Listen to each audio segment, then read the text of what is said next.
عمرك سمعت عن محمية فاجلوفاني؟ دي محمية طبيعية في أقصى شرق جورجيا على الحدود مع أذربيجان. مكان بعيد جدا ومفيش ناس كتير بتروحه. النهاردة أنا في الطريق ليها. بدأت طريقي من مدينة صغيرة اسمها ديدو بليستسكارو، ودي على بعد حوالي 42 كيلو من فاجلوفاني. مدينة هادية ومعروفة بزراعة العنب وصناعة النبيت. بس أكتر حاجة لفتت نظري فيها أول ما تخرج منها باتجاه فاجلوفاني تحس إنك دخلت الجنة. خضرة من كل مكان، جبال من بعيد، وفيها مناظر طبيعية مش ملموسة من بشر، أكنك دخلت عالم تاني.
اهلا بيكم في اول حلقه في فاجلوفاني بارك. خلصت التصاريح كلها امبارح، كان يوم شويه شوك. خليني اخدكم بسرعه على اللي حصل معايا امبارح.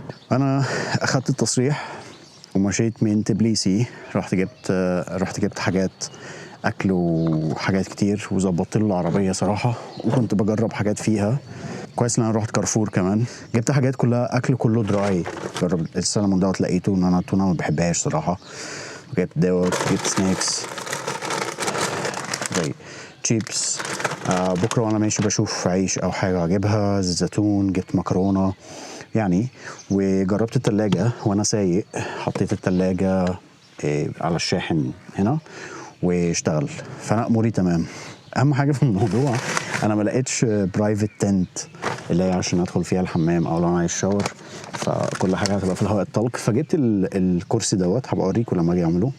الكرسي دوت للحمام، بس هقطعه من النص لان مفيش حل تاني يعني، ما عندهمش اي حاجه تانية. رحت لكذا مكان في كامبينج جيرز بس ما فيهوش حاجه صراحه.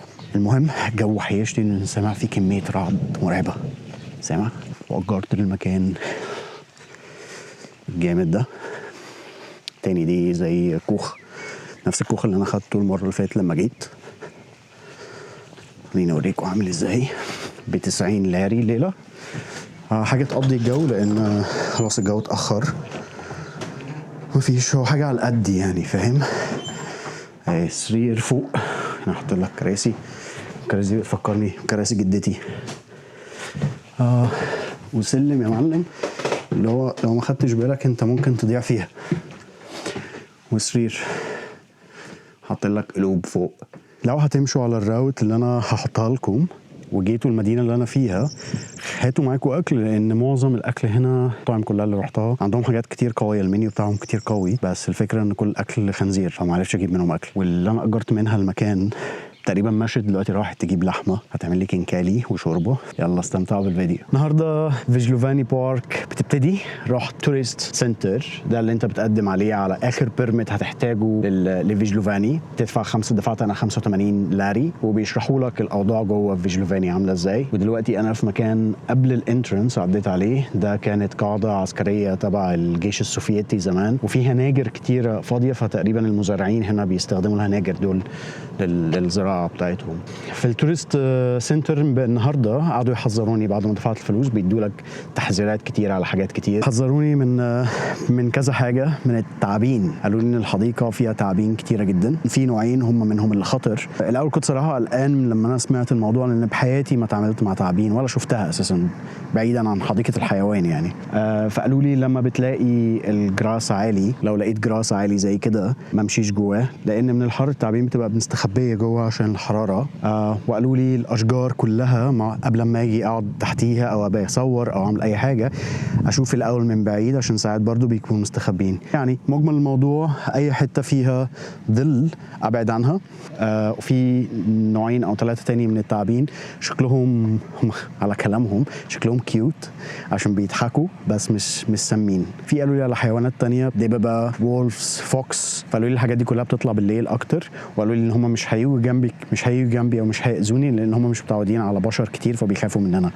ده كلامهم مش كلامي انا، فربنا يستر. وقبل ما نتحرك على فيجلوفاني كان لازم اجيب شويه اعدادات، فجبت بترول زياده صراحه، بس ما كانش في حد عنده جيركن. فجبت ازازه ميه حطيت فيها، عبيت فيها 20 لتر. جبت خبز بس مفيش اكياس عندهم، فمفروض اموري تمام لحد دلوقتي. يلا ننطلق.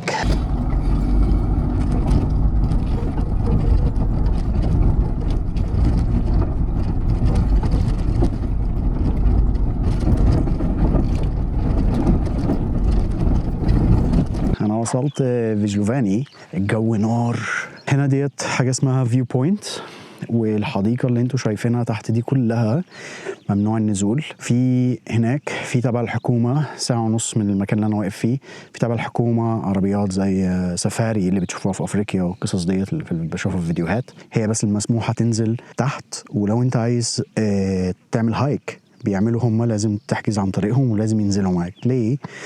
لان كل المنطقه اللي تحت دي كلها حيوانات خطر. حتى هنا عاملين تحذير، ما اعرفش ده اسمه ايه، ده النمر، ليوبارد. خليني اوريك المنظر عامل ازاي من هنا. عايز اتمشى يا حبيبي. الطبيعه مخيفه طبعا. انا مش عايز اقول لك الحر والباكجات اللي بتيجي مع الحر.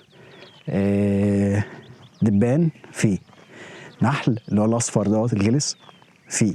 اكيد طبعا بالليل في ناموس، لان اكيد يعني ما جاتش على الناموس، فعشان كده عايز اقعد في مكان. فانا ههدى شويه وبعدين هشوف هخيم فين.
انا نزلت الحديقه اللي وريته لكم فوق، اللي قلت لكم الحديقه ديت فيها حيوانات خطر ممنوع تنزلها. في كانيون جنبها، هم متصلين ببعض بس في تقريبا زي حاجز حاطينها او حاجه. فربنا يستر. الساعه 5 والجو حر جدا، درجه الحراره 20، وفي المنطقه دي الغروب الساعه 8:30. فاخترت مكان فيه ظل لان الحر قوي جدا، وعايز ابعد عن الاشجار لان ده الحاجه اللي هم نبهوني منها. هم قالوا لي خلي بالك، بس طبعا لما انت تيجي تقول لي خلي بالك فانا اوريدي مستني ديناصورات تطلع لي من جوه، مش تعابين. بحياتي ما شفتش تعابين انا. وانا نازل شفت ثعلب اول مره اشوفه، لونه ذهبي. ملحقتش صورته بالتليفون. جبت اكل وانا جاي، مش هعمل اكل النهارده. والغروب الساعه 8:30. المكان اللي انا فيه حلو، الجو فيه نسمه هوا، فيه ظل كبيره، بس في كميه ناموس مش طبيعيه. يعني انا جايب السبراي اللي هيترش دلوقتي على ايدي، وهغير الشورت البس بنطلون عشان الناموس كده مش هيرحمني. لو التعبان ما سابنيش الناموس مش هيسيبني، فاهم؟ وبفتح التند دلوقتي، بفتح الخيمه دلوقتي ونشوفها مع بعض. ان شاء الله تبقى ظابطه يعني تقضيني. اجرت من التورست سنتر، اجرت منهم لحاف زياده، لان في هنا لحاف بس مش عارف اصلا الخيمه فيها ايه جوه. فقلت خليني يعني هو ب5 لاري في اليوم، وقلت خلاص يعني احتمال احتاجه واحتمال ما احتاجوش، بس زياده احسن مما يكونش فيه خالص. فانا هروح استريح شويه وهفتح التند واوريها لكم.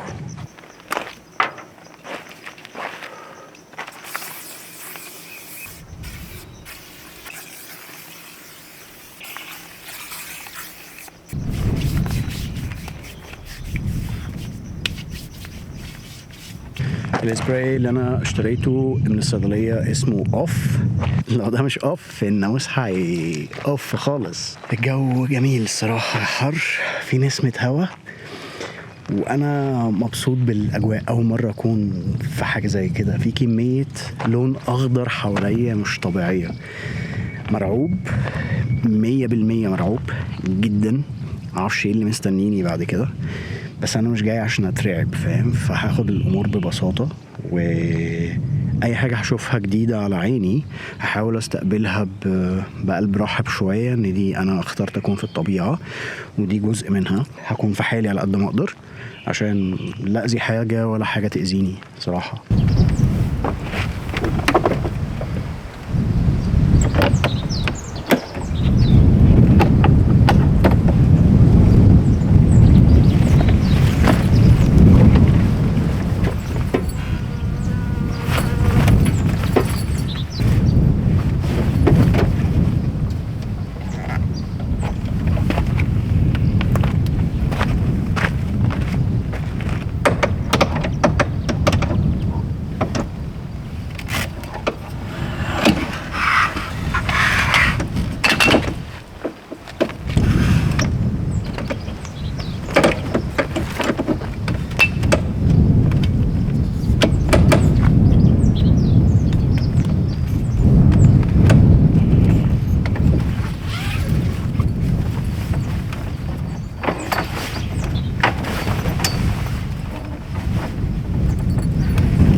والله الخيمة غلبتني. طيب الخيمة سيدي فيها الدراع ده ما بيطلعش اوتوماتيك، ده معرفش شايفه ولا لا. الدراع ده ما بيطلعش لوحده، لازم بيقف وبتثبته بالدراع ده. شايف؟ فين بقى الدراع دوت؟ انا ما شفتش الدراع ده. الدراع دوت يا سيدي انت بتدخل الخيمة حالتك كده، والدراع ده هنا. طبعا انا تشيل الدراع، تيجي هنا، شايف؟ غيرس الدراع كده، شددها كويس وقام مثبت، فاهم؟ ان انا ابعتها تاني اثبت ومتثبت من هنا اهو. بس الخيمه واسعه والله حلوه يا سيدي يا سيدي. ايه الجمال ده؟ لا المكان حلو، ان شاء الله تكمل على خير. انا الهواء اللي موجود في المكان ده عاجبني، بس ربنا يستر والهواء ده ما يقلبش بشتاء، لان هي كانت بتشتي امبارح واول، وده كانيون شاتت بقت بحيره، فربنا يستر.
صباح الخير. اول ليله فيجلوفاني عدت امبارح. نمت الساعه 9 والساعه 11 بدا في هوا جديد. قمت شفت الاجواء حواليا، كان الموضوع كويس. 11 ونص، شتاء ورعد مرعب مرعب. كنت خايف لان الخيمه اللي انا عارفه يعني او اللي انا اتفرجت عليه قبل كده قالك ان الخيمه بتاعت السقف في البرق خطر، عشان كده كنت قلقان. هوا بيرج العربيه، الشتاء قوي جدا والبرق. انا بحب الشتاء، ما عنديش مشكله في صوت الشتاء، صوت المطر نفسه ما عنديش مشكله فيه، بالعكس بيخليك تنام. بس الفكره في البرق، فكنت قاعد متزاول. حاجه تانية كانت مخوفاني ان ده كانيون، بمعنى لو كان في مطر زياده عن اللزوم الكانيون ده سهل انه يتملى. والارضيه دلوقتي اللي انا قاعد واقف عليها اللي بكلمكم منها دلوقتي، امبارح كانت عامله زي الرمله كده، النهارده قلبت طينه طينه. والشتاء وقف شويه فنزلت جبت حاجه القهوه. الشتاء رجع تاني فعملت القهوه فوق، وقف تاني فنزلت اشربها تحت. فخلينا نشوف، هقعد شويه كده استمتع بالاجواء. جو حلو صراحه، شويه ساقعه شويه حر، فمش عارف اقلع الجاكيت اخليه فشويه عشان متزاول.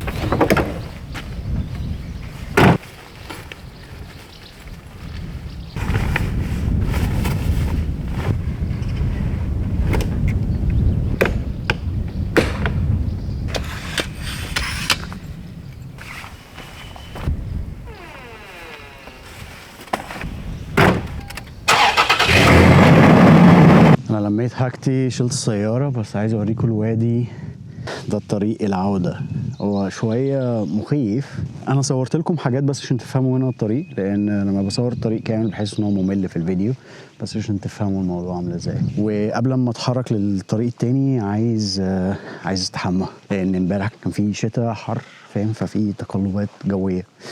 بس تعالوا اوريك انا واقف فين. هنا عشان الهايكرز الحكومة عاملة البيت ده، تمام.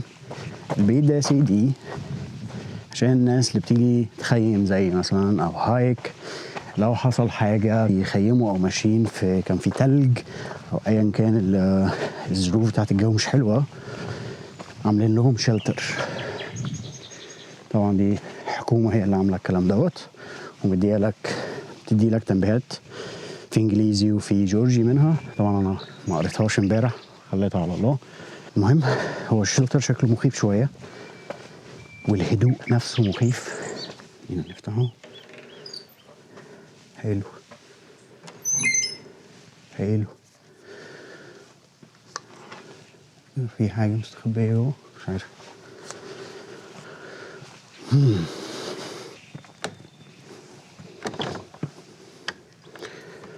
طب ايه ده؟ مش فاهم. مفتحش ده اصلا. فتحت الباب، المكان كويس جوه، نضيف، مش عارف. مش هبات فيه يعني، استحمى. يلا خلينا نروح نضف. دي الحاجات اللي انا كنت جايبها من علي اكسبريس، كنت بستخدمها في الامارات اوريدي. ده الموتور بتاع الشاور. في نظامين، في نظام عادي ونظام زي ايكونومي، واحد بطيء واحد سريع. ده الشاور بتاعه. يا سيدي بتاعت ميه كده، بتعملها كده، هي مش مظبوطه قوي يعني، بتعملها كده وبتحط فيها ميه، ودي عشان تحطها في الارض عشان انت تستحمى. فحط ميه، واستاذ جيت بويل هيساعدني ان انا اسخن ميه عشان الجو ساقع. فخلينا نشوف هتمشي ازاي.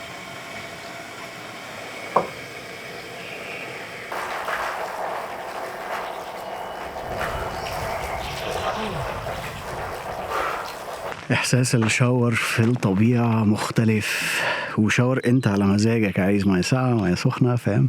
في مكان مفيش مكان، مفيش حد اصلا هنا في الموجود في المكان. كان في الصبح كام حد عدى تقريبا من الحكومه ساعه واحده، المكان تخييم اللي بعد كده 5 ساعات سواقه من المكان اللي انا فيه. فجهزت حاجتي وجاهز للانطلاق. ان شاء الله يكون الفيديو عجبكم، واستناكم الحلقه اللي جايه. سلام.